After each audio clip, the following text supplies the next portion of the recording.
वंदे मातरम विद्यार्थी मित्रों। Wisdom international e learning school में आप सभी का हार्दिक स्वागत है। आज का हमारा विषय है हिंदी। कक्षा 9, विषय हिंदी, विषयांग क्या निराश हुआ जाए, भाग 3। इस पाठ के लेखक का नाम है हजारी प्रसाद द्विवेदी और इस पाठ का साहित्य प्रकार है निबंध। विद्यार्थी मित्रों, हम इस निबंध के 2 भागों का अभ्यास कर चुके हैं और आज हम इसके तीसरे भाग यानी कि अंतिम चरण पे हैं। तो विद्यार्थी मित्रों, अगले 2 भागों में हमने देखा कि लेखक कहते हैं कि कभी कभी मेरा मन निराश हो जाता है, कभी कभी मेरा मन बैठ जाता है। तो ऐसा लेखक क्यों कहते हैं? क्योंकि आज चारों तरफ चोरी, ठगी, डकैती, तस्करी और भ्रष्टाचार की घटनाओं की बोलबाला है। अखबार झूठी घटनाओं से भरे पड़े हैं।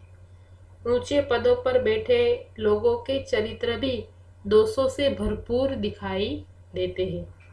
कोई कुछ भी करता है तो लोग उसमें सिर्फ और सिर्फ गलतियां निकालते हैं, उसके दोष निकालते हैं। परिश्रम करने वालों की आज हालत बहुत बुरी है और जो परिश्रम नहीं करता वो दिन प्रतिदिन फला फूलता जा रहा है।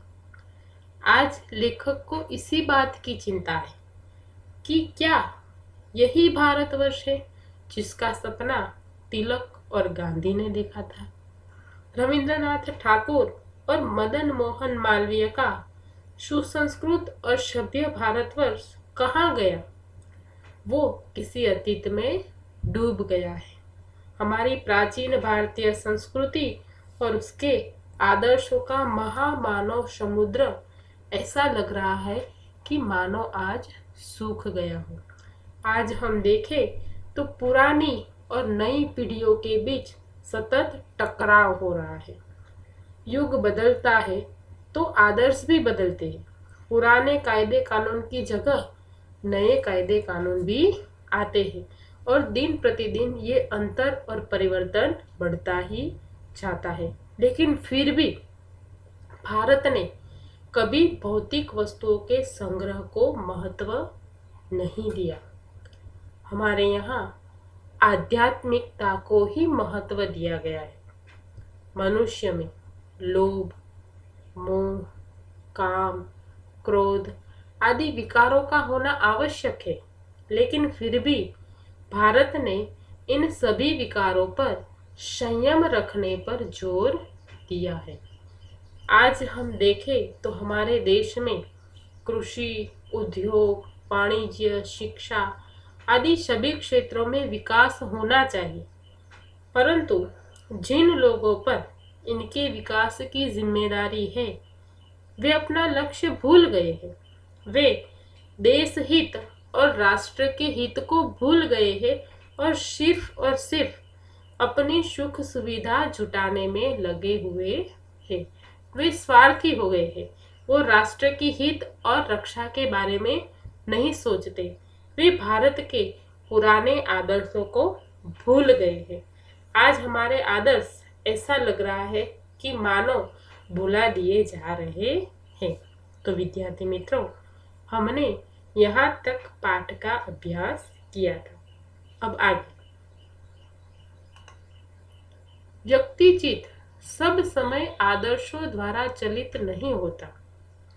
जितने बड़े पैमानों पर इन क्षेत्रों में मनुष्य की उन्नति के विधान बनाए गए, उतनी ही मात्रा में लोभ, मोह जैसे विकार भी विस्तृत होते गए। मतलब कि लेखक क्या कहता है कि व्यक्ति का जो चित्त है, उसका जो मन है, वो हर समय आदर्श पर नहीं रहता। कभी कभी वो आदर्श को भुलाकर बेईमान भी हो जाता है। आज हम देखें तो मनुष्य की उन्नति जितने क्षेत्रों में विस्तृत है, जितनी विशाल है, मतलब कि आज मनुष्य जितनी ज्यादा उन्नति करता है उतनी ही ज्यादा मात्रा में उसके अंदर लोभ और मोह जैसे विकार भी आते हैं। और फिर क्या होता है, लक्ष्य की बात भूल गए, आदर्शों को मजाक का विषय बनाया गया और संयम को दकियानुशी मान लिया गया। मतलब कि जैसे ही उसके अंदर लोभ और मोह जैसे विकार आते हैं, वैसे ही वो अपने लक्ष्य की बात भूल जाता है, अपने आदर्श भूल जाता है, आदर्शों का मजाक उड़ाता है, संयम को दकियानुशी यानी कि पुराने ख्याल वाला मान लेता है। मतलब कि मनुष्य की जितनी उन्नति ज्यादा है उतना ही उसके अंदर लोभ और मोह जैसे विकार भी बढ़ते हैं। और फिर परिणाम जो होना था वह हो रहा है। मतलब कि देश में भ्रष्टाचारी बढ़ रही है। यह कुछ थोड़े से लोगों के बढ़ते हुए लोभ का नतीजा है। मतलब कि हमारे देश में भ्रष्टाचारी हो रही है, हमारे देश में उन्नति करने वाले कई ऐसे लोग हैं जो भ्रष्टाचारी है, लेकिन वो हमारे भारत के थोड़े से लोग हैं। मतलब कि अब जो बस्ती का देश, हमारा जो भारत देश है, उसमें कुछ थोड़े बहुत लोग ही ऐसे हैं जो इन रास्तों पर चलते हैं, जो आदर्श को बुरा मानते हैं, जो संयम को दकियानुशी मानते हैं, जो लोभ और मोह से ग्रसित है। ऐसे बहुत कम लोग हैं, परंतु इससे भारतवर्ष के पुराने आदर्श और भी अधिक स्पष्ट रूप से महान और उपयोगी दिखाई देंगे। लेकिन इन सभी लोगों से, मतलब कि कुछ लोगों से हमें डरना नहीं है। हमें ये नहीं सोचना कि ऐसे भ्रष्टाचारी लोगों से हमारे भारत देश का विकास संभव नहीं है, क्योंकि उनकी संख्या बहुत कम है। आज भी हमारे भारत देश में आदर्श पर चलने वाले लोग हैं, और उनके आदर्श, उनका जो आदर्श है, उनकी जो ईमानदारी है, वो स्पष्ट रूप से हमारे सामने आएगी। भारतवर्ष सदा कानून को धर्म के रूप में देखता आ रहा है।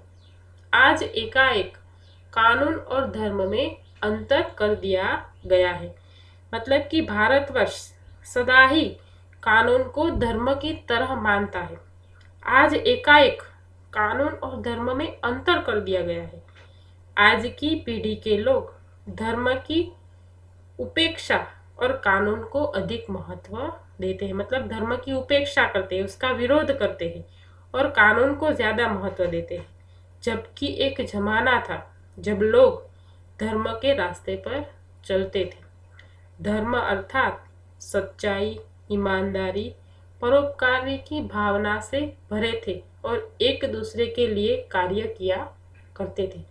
पहले लोग हमेशा किस पर मानते थे? धर्म में मानते थे, उसके रास्ते पर चलते थे। लेकिन आज ऐसा नहीं है। आज क्या हो रहा है? आज लोग कानून को मानते हैं।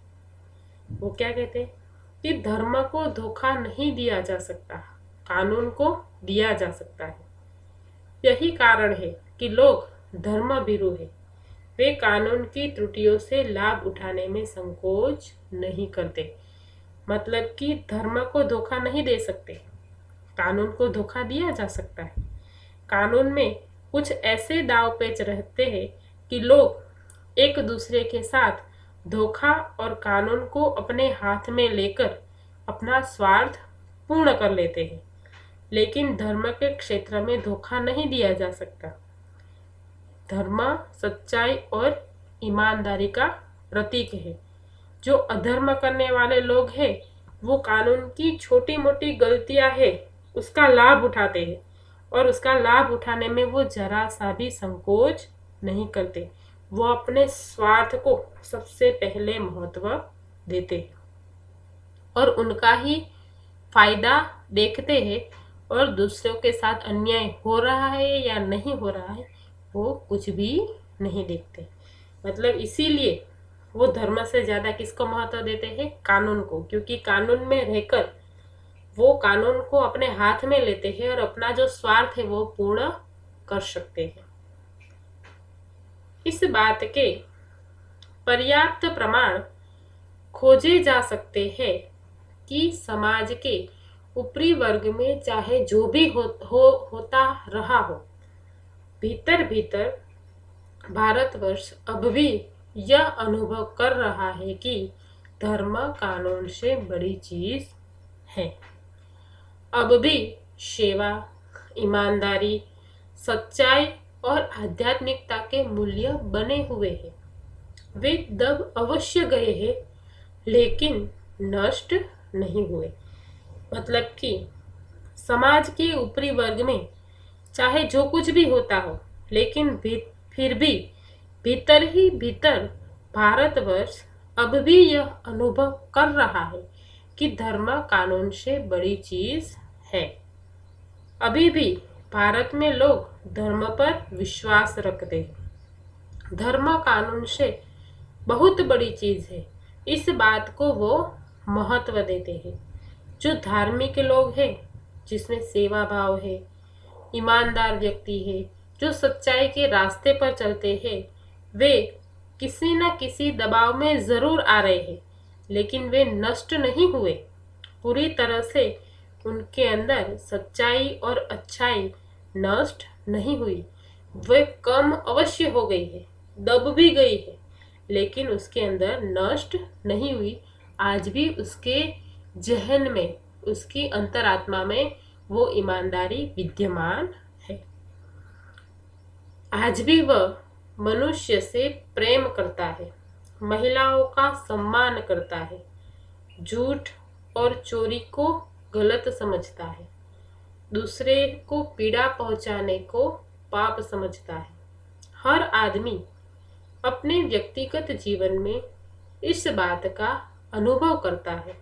समाचार पत्रों में जो भ्रष्टाचार के प्रति इतना आक्रोश है, वो यही साबित करता है कि हम ऐसी चीजों को गलत समझते हैं और समाज से उन तत्वों की प्रतिष्ठा कम करना चाहते हैं जो गलत तरीके से धन या मान संग्रह करते हैं। मतलब कि आज भी प्रेम की भावना उसके अंदर है, मनुष्य के अंदर। वह स्त्रियों की इज्जत भी करता है। आज भी दुनिया में ऐसे लोग मौजूद हैं। हर व्यक्ति इस बात को, इस सच्चाई को महसूस करता है। मतलब कि आज भी हमारे सामने कोई स्त्रियों का अपमान करता है या उसकी इज्जत को, उसकी लाज को नष्ट करता है, तो कई ऐसे लोग हैं जो स्त्रियों की इज्जत भी करते हैं। कई ऐसे लोग हैं जिसके अंदर आज भी ईमानदारी, सच्चाई मौजूद है और साथ ही साथ वो सच्चाई को महसूस भी करता है कि दुनिया में सच्चाई अभी भी खत्म नहीं हुई। आज भी सच्चाई और ईमानदारी के रास्ते पर चलने वाले लोग मौजूद हैं। समाचार पत्रों में भ्रष्टाचार और बुराई के प्रति लोगों का आज जो गुस्सा दिखाई दे रहा है, हम ऐसी चीजों को गलत समझते हैं और हमेशा समझते आएंगे और समाज में उन तत्वों की प्रतिष्ठा कम करना चाहते हैं। मतलब कि जो बुराई है, जो धोखाधड़ी है, जो स्त्रियों का अपमान करते हैं, ऐसे चीजों को आज भी कई लोग गलत मानते हैं और इन सारी चीजों को समाज में कम करना चाहते हैं। जो गलत तरीके से धन कमाते हैं, मान संग्रह करते हैं, वो सब जानते हैं कि इन व्यक्ति के अंदर ईमानदारी, सच्चाई, अन्य गुण का होना बहुत ही जरूरी है और यही व्यक्ति अंत तक जाती है और इन्हीं को याद करती है। मतलब कि जो आज बुराइयां है, वो बुराइयां करने वालों से भी ज्यादा हमारे देश में उन बुराइयों को मिटाने वाले लोग हैं, मौजूद हैं। आज भी गलत बात को गलत मानने वाले लोग हमारे पास हैं। इसलिए हमें निराश होने की जरूरत नहीं है। आगे, दोषों का पर्दाफाश करना बुरी बात नहीं है। बुराई यह मालूम होती है कि किसी के आचरण के गलत पक्ष को उद्घाटित करते समय उसमें रस लिया जाता है। और दोषोद्घाटन को एकमात्र कर्तव्य मान लिया जाता है।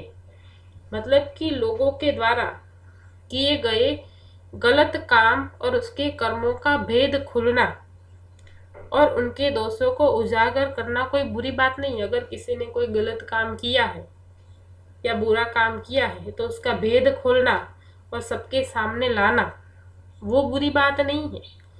लेकिन बुरी बात क्या है कि लोगों को सच्चाई से अवगत होना चाहिए।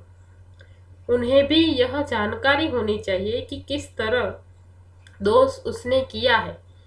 और बुराई तो तब मालूम होती है जब किसी के आचरण के इन गलत पक्ष को उजागर करके उसके द्वारा किए गए व्यवहार के गलत पक्ष को आनंद लेकर उसका मजा लेना। मतलब कि किसी ने कोई गुनाह किया है, कोई भूल की है, तो वो भूल सबके सामने हम रखते हैं तो वो बुरी बात नहीं है कि भाई उसने कोई गलती की है तो मैंने सबके सामने वो गलती कह दी। लेकिन बुरी बात वो है कि उसकी जो गलती है, उसका जो गलत कार्य है, उसका जो गलत कर्म है, उसका मजा लेकर चारों ओर उसकी बातें बनाना, उसमें रस लेना और तरह तरह की बातें बनाना, वो क्या हो जाएगा? बुराई हो जाएगी। मतलब कि ये बुरी बात है। बुराई में रस लेना बुरी बात है। देखो यहाँ पर लिखा है कि बुराई में रस लेना बुरी बात है। अच्छाई को उतना ही रस लेकर उजागर न करना और भी बुरी बात है। सैकड़ों घटनाएं ऐसी घटती है जिन्हें उजागर करने से लोकचित्त में अच्छाई की प्रति अच्छी भावना जागती है। मतलब कि लेखक क्या कहते हैं कि जिस तरह लोग दूसरों की बुराई को बढ़ा चढ़ाकर बताते हैं, उसी तरह उनकी अच्छाई की तारीफ भी हमें करनी चाहिए। मतलब कि लोगों की बुराई को हम बढ़ा चढ़ाकर बातें करते हैं, भाई इतने उसने तो ऐसा कर दिया, उसने तो वहां पर वो चोरी की। उसकी बुराई को दूर करने की बजाय उसकी बुराई का ढंढेरा पीटते पूरी दुनिया के सामने। लेकिन वो बहुत बुरी बात है। हमें उसकी बुराई को सबके सामने लाने से अच्छे जो लोग हैं उनकी अच्छाई को सबके सामने लाना चाहिए। वही हमारे लिए ज्यादा जरूरी है। लेकिन लोग ऐसा नहीं करते। वे बुराई को रस लेकर बताते हैं लेकिन अच्छाई को नजरअंदाज करते हैं। भूल जाते हैं कि ऐसा करना बुरी बात है। ऐसी बहुत सी घटनाएं होती है जिन्हें लोग सहते नहीं है। अगर उसकी सराहना हो तो दूसरों का स्वभाव अच्छा हो जाए। मतलब कि हमें हमेशा बुराइयों में रस लेना नहीं चाहिए, लेकिन लोगों की अच्छाइयों में रस लेना चाहिए। यहाँ पर लेखक एक घटना बताते हैं कि एक बार रेलवे स्टेशन पर टिकट लेते हुए गलती से मैंने 10 के बजाय 100 रुपये का नोट दिया और मैं जल्दी जल्दी गाड़ी में आकर बैठ गया। थोड़ी देर में टिकट बाबू उन दिनों के सेकंड क्लास के डिब्बे में हर आदमी का चेहरा पहचानता हुआ उपस्थित हुआ। उसने मुझे पहचान लिया और बड़ी विनम्रता के साथ मेरे हाथ में 90 रुपये रख दिए और बोला कि ये बहुत गलती हो गई थी। आपने भी नहीं देखा, मैंने भी नहीं देखा। उनके चेहरे पर विचित्र संतोष की गरिमा थी। मैं चकित रह गया। मतलब कि लेखक अपनी घटना के बारे में बताते हैं कि एक बार वो क्या कर रहे थे, रेलवे में यात्रा कर रहे थे। तब टिकट बाबू को उन्होंने 10 रुपए की बजाय 100 का नोट दे दिया। टिकट बाबू को भी पता नहीं था और लेखक को भी पता नहीं था और टिकट बाबू वहां से निकल गया।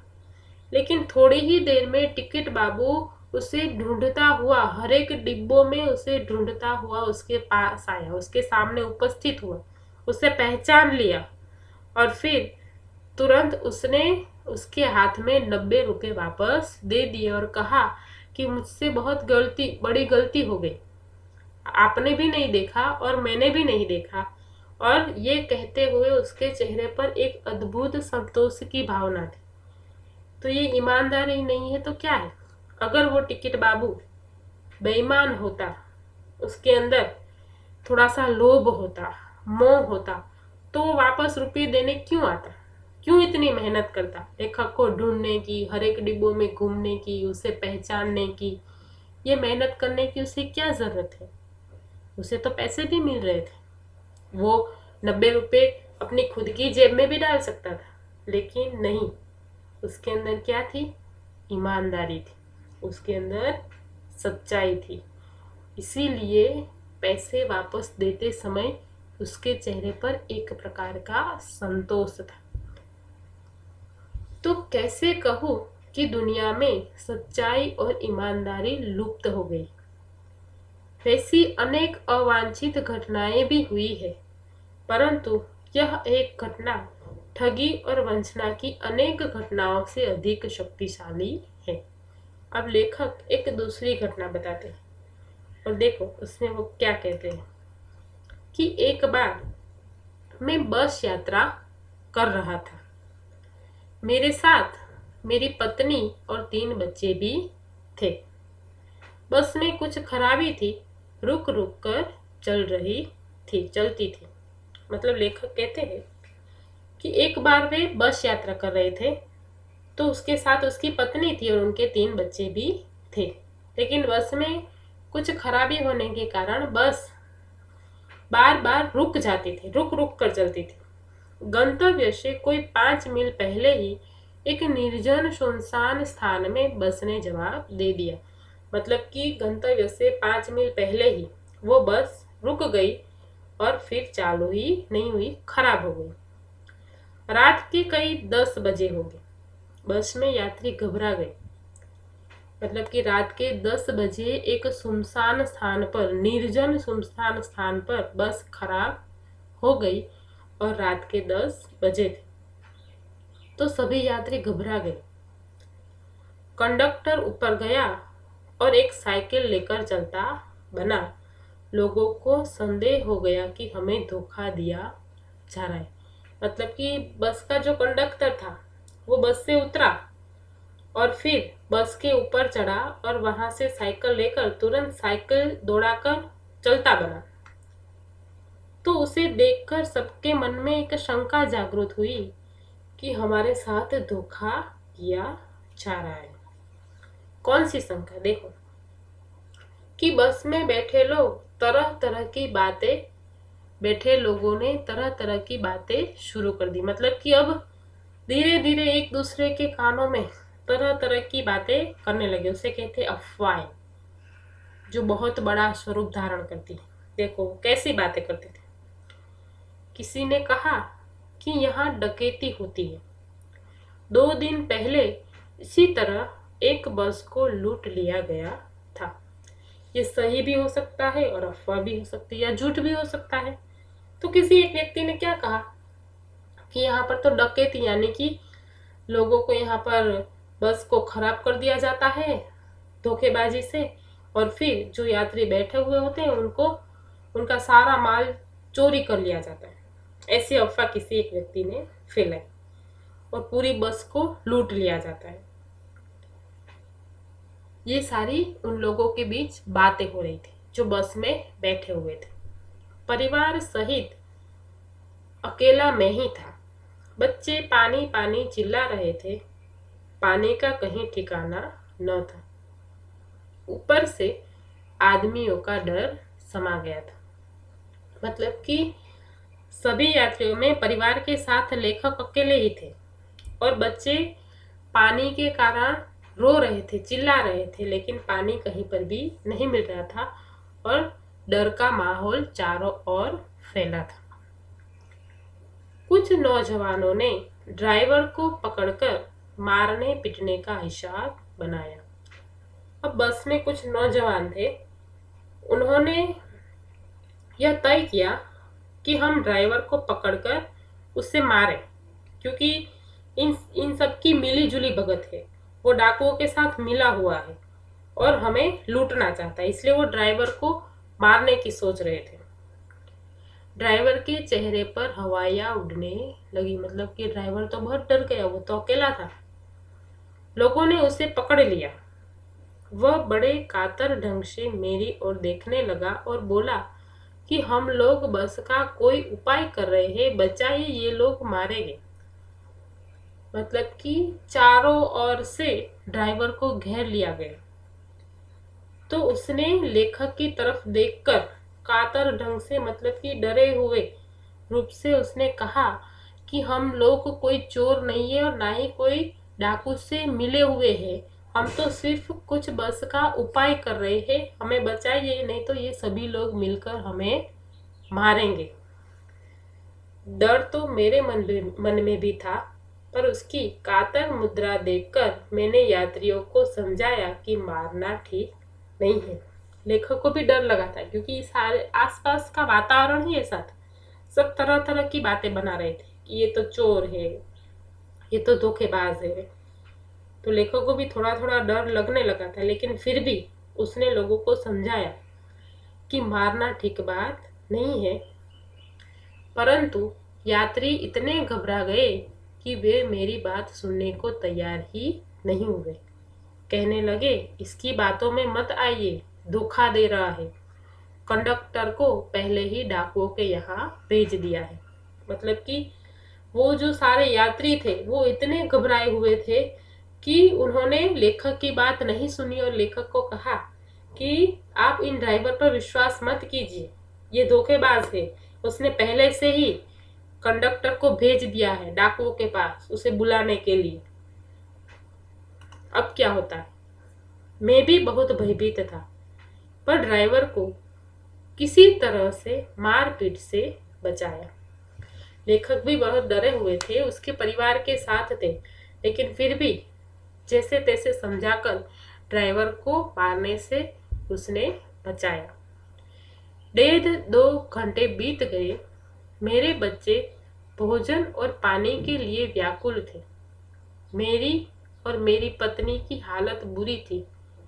लोगों ने ड्राइवर को मारा तो नहीं, पर उसकी बस से उतरकर एक जगह घेर कर रखा। मतलब कि सभी लोग डरे हुए थे। 2 घंटे बीत गए थे और कहीं पर भी कोई ठिकाना नहीं था, कोई पता नहीं था नई बस का। लेखक के बच्चे भोजन और पानी के लिए व्याकुल हो रहे थे, उसकी हालत बहुत बुरी थी।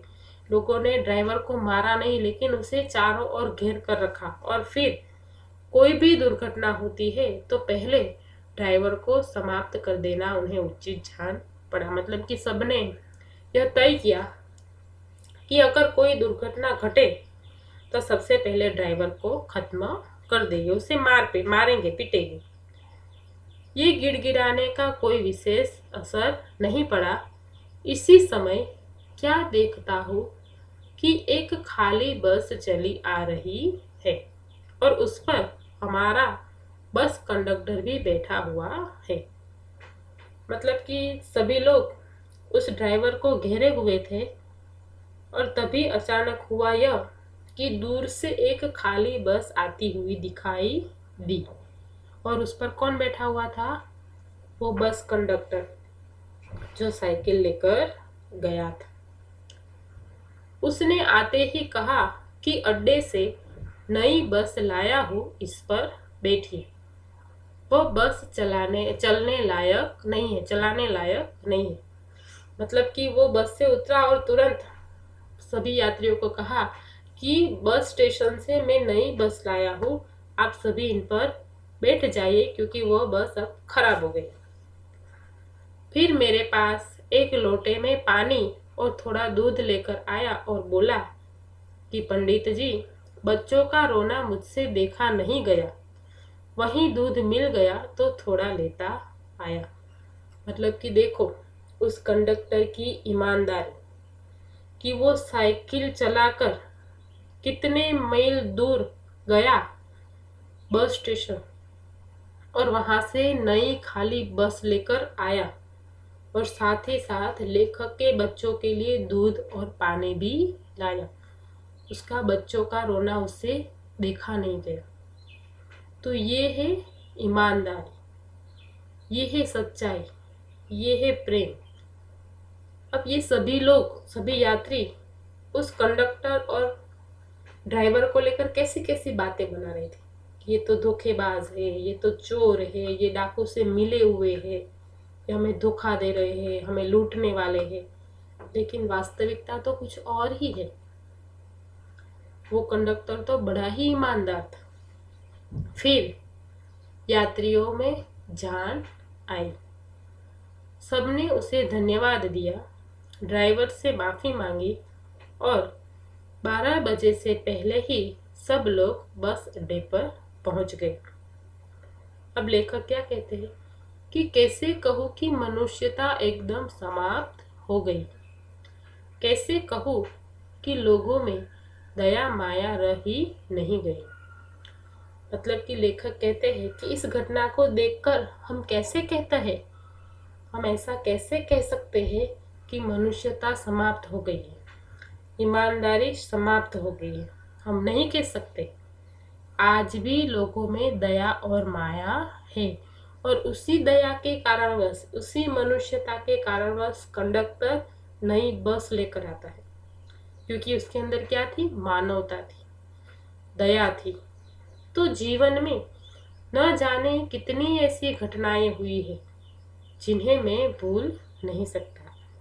मतलब कि लेखक कहते हैं कि जीवन में ऐसी कई घटनाएं हमारे साथ घटती है जिसे हम कभी भी भूल नहीं सकते।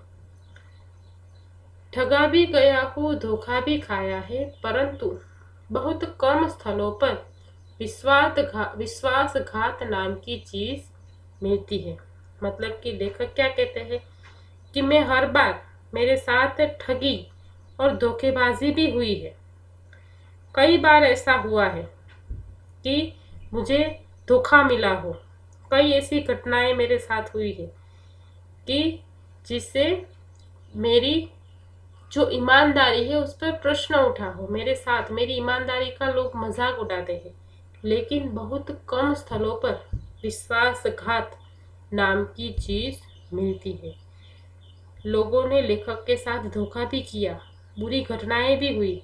अगर उन्हीं को याद करते रहते तो यह जीवन कठिन हो जाएगा। मतलब कि देखो, लेखक कहते हैं कि केवल उन्हीं बातों का हिसाब रखो तो जिनमें धोखा खाया है तो जीवन कष्टकर हो जाएगा। मतलब कि अगर आपके जीवन में आपके साथ धोखा हुआ है या ठगी हुई है, आपके साथ बहुत बुरा हुआ है, कई ऐसी घटनाएं घटी है जो आपके लिए बहुत ही बुरी साबित हुई है, लेकिन अगर जीवन में ऐसी ही घटनाओं को आप याद रखोगे जिसमें आपने धोखा खाया है तो आपका जीना बहुत ही कठिन हो जाएगा। जीवन कष्ट देने वाला हो जाएगा, जीवन को काटना बहुत ही मुश्किल हो जाएगा। परंतु ऐसी घटनाएं भी बहुत कम नहीं है जब लोगों ने अकारण सहायता की हो, निराश मन को ढाढ़स दिया हो और हिम्मत बढ़ाई हो। मतलब कि अगर बुरी घटनाएं हमारे साथ घटती है तो अच्छी घटनाएं भी तो घटती है ना। तो ऐसी घटनाएं भी बहुत कम नहीं है जब लोगों ने अकारण, बिना कारण, निस्वार्थ भाव से हमारी सहायता की हो। अपना स्वार्थ भूलकर भी वो हमारे सामने आए हो, आगे बढ़े हो, हमारी मदद की हो। ऐसे भी तो लोग दुनिया में हैं जो हमारे मन को निराशा से जब घेर लिया हो तब हमारे मन को तसल्ली देते हैं, दिलासा देते हैं, हमारी हिम्मत बढ़ाते हैं। वो क्या कहते हैं कि आगे बढ़ो, कोई बात नहीं, जो हो गया सो हो गया, ऐसे कहने वाले लोग भी दुनिया में हैं। तो जो बिना सोचे समझे, बिना लाभ और नफा नुकसान की बात सोचे बिना लोगों की मदद करते, तो ऐसे लोगों की कमी दुनिया में नहीं है।